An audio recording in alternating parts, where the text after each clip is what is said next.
Jim Dowson here, guest reporter with the Templar report. I want to bring you today a message of courage and dignity. And what am I talking about? Well, today in this modern world, we see a huge push towards men becoming soft and cuddly and wearing their emotions on their sleeves. And a lot of people welcome this and say, oh, it's wonderful for a man to cry and a man to show his emotions and so on and so forth. I think this is a very dangerous position to be in. Now, of course, everybody cries now and again. But in the old days, men went into a corner and did it and kept it away. And the British were known for being stoic, stiff upper lip and all this. But today that's completely disappeared. You never hear anybody speaking about bravery or being stoic, or being noble or bold. You never hear this anymore. We keep getting told the message is it's okay to let your feelings run wild and all the rest of it. And I think this is a very dangerous message, and I've thought for many years it's a very dangerous message. And now we see the results of 20, 30 years of feminism, liberalism, attack on being a male. And I want you to look at this video.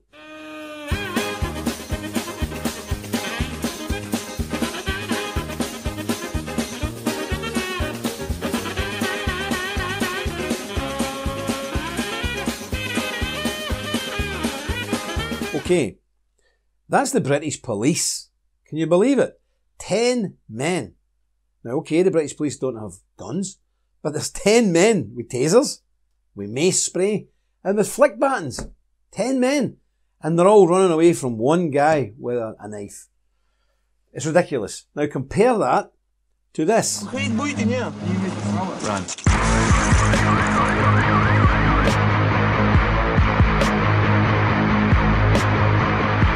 This evening, just about before 6 o'clock tonight, happened at Mata's main terminal at North Main and Banning.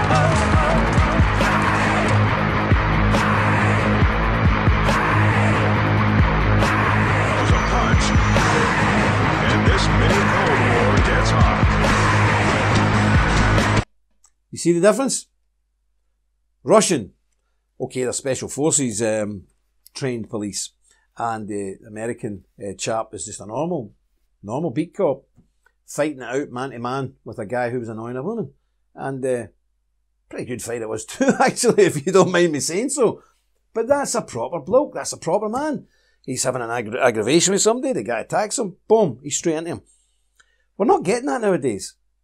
And if you just think back to that video, the clip there you just seen of those British police, this is happening day in and day out. It's ridiculous. And even in dangerous situations where there's a riot and there's a risk to life and property, the same thing happens. Watch this clip when a load of hooligans went on a rampage in London recently.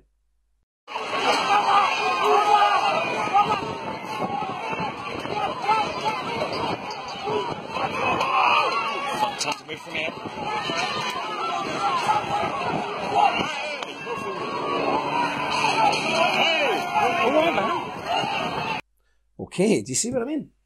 And that escalated even further.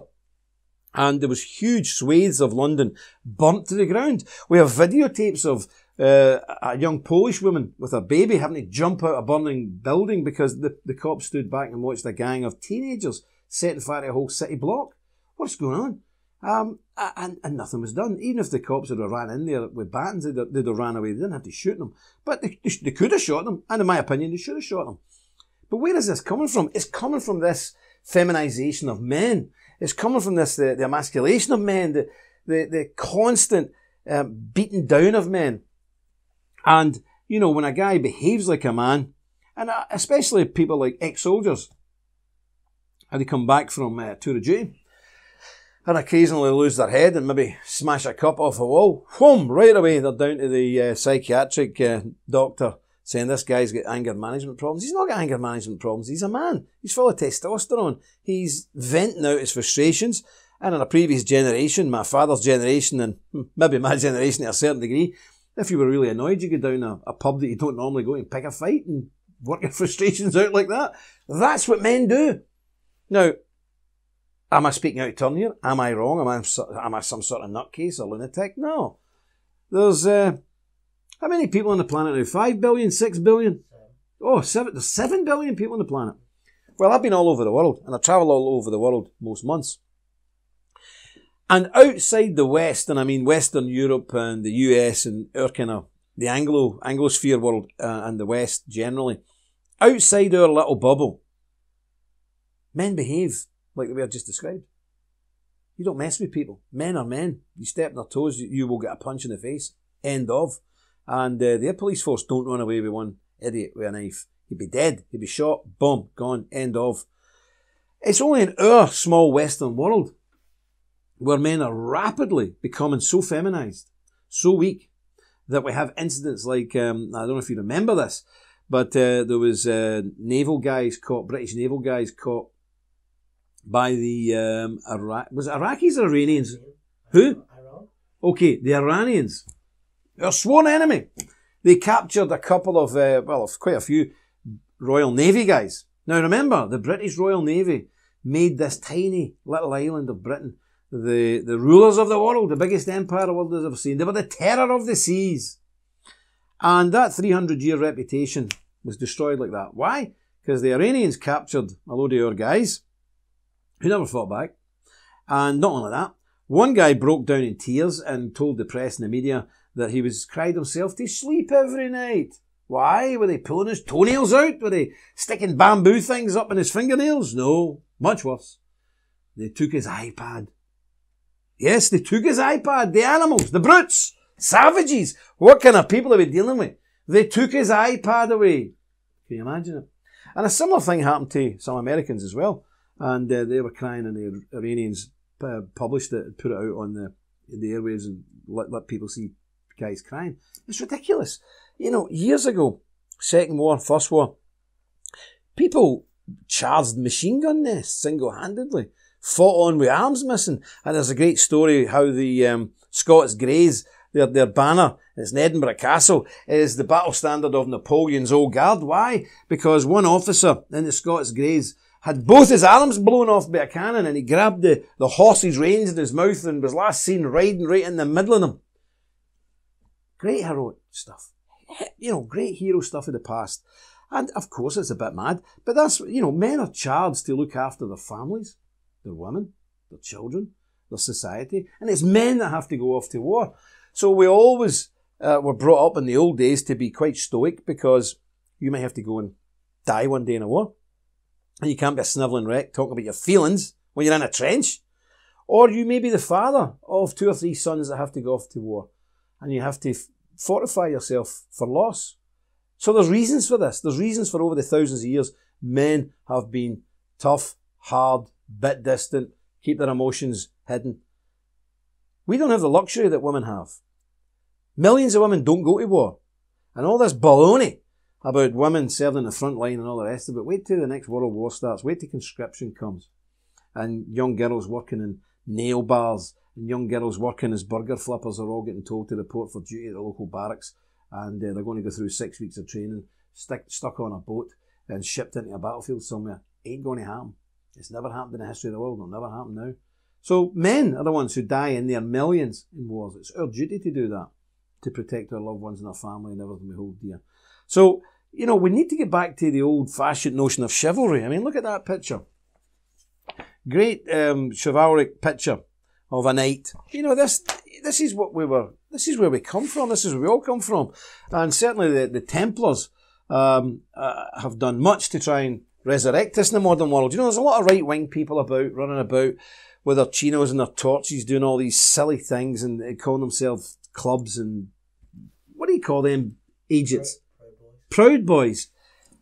Bunch of frat fools. You know, and especially in America, why would you need to join some called the Proud Boys? And, you know, they're all wearing chinos and their little Fred Perry tops. Good grief, it looks gay. To me, does it look gay to you? It looks gay to me. It looks gay to us here. There's militias in America. Ex-forces guys, armed to the teeth, big tough guys who've been in battles, who have been fighting in Iraq and Afghanistan and all the rest of it and took part in real wars. Why don't you join them if you really want to be a true patriot and a real tough guy? Join one of the militias, the legal militias. Don't join a frat club and take part in the most stupid things. But it's the same in Britain. Every week, and Germany and Belgium, every week we have so-called patriots on the street with their wee flags, chanting and all the rest of it to try and ward off the jihadis. Listen, lads, it ain't going to work. Jihadis have been fighting for years, and a lot of them are battle-hardened. They're coming back from war zones where they've seen things that would make your hair white overnight.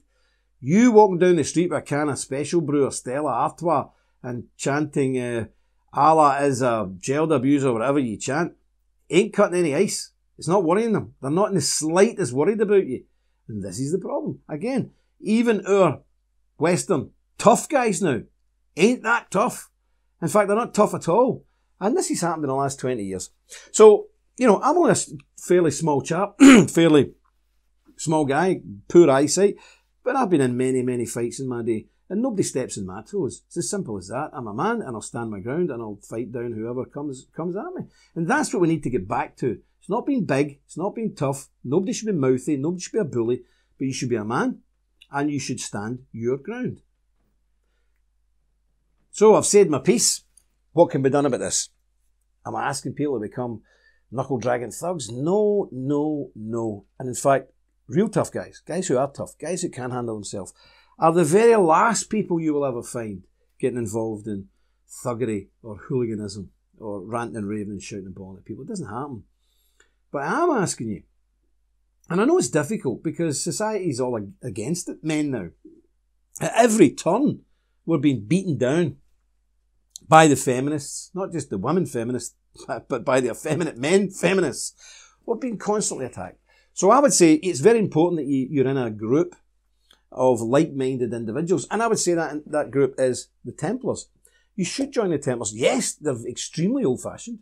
You might think, well, you know, it's 2018. Why do I want to join a group that hold to almost 1,000-year-old rules and regulations? St. Bernard of Clairvaux.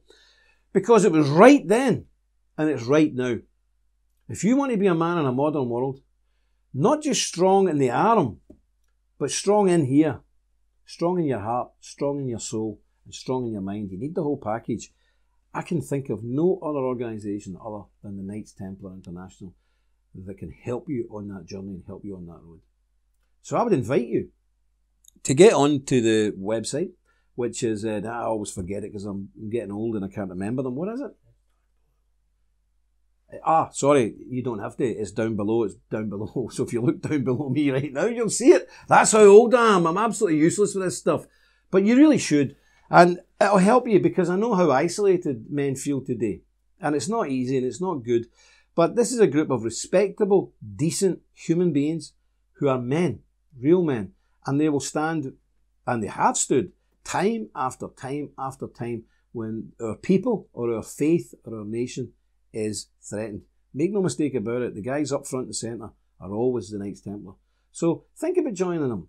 It's no small thing, but if you're a serious person, you're not a loudmouth, you're not a clown, think about joining the Templars and grow as a man and grow in dignity and grow in stature as a human being and be able to defend the people you love, your family, your faith, your country in a responsible and organised and decent way. And the Templars will make you more than welcome. It's a family and you'll be more than welcome in the family, I can assure you. So that's all from me for now. Think on what I've said, and I'll speak to you again when I bring the next Templar report, probably in a few days. God bless you, and for the people who missed it the last time, happy belated Thanksgiving. Thank you. Okay, folks, you've seen the film. You know the score these days. Truth is being suppressed. You're not allowed to talk about certain things. Nobody wants to discuss these things. I do discuss them, and I would ask you to share this video, to put it about your friends, and make sure voices like ours are heard. Our opinions are important, and we should not be treated as second-class citizens. Neither should our love of our country or faith or anything else. So share the video, get it out there, and let's kick the snowflakes once and now and again, and get the truth out there, and let people know there's still resistance. Thank you very much. The threat is real, and we are on the front line. In a world of misinformation and attacks from the left and mainstream media, censorship, deplatforming, it is time to call out the fake news and bring you the truth. We are the Knights Templar. Visit our website and join today. We are the Resistance. Deus Vult.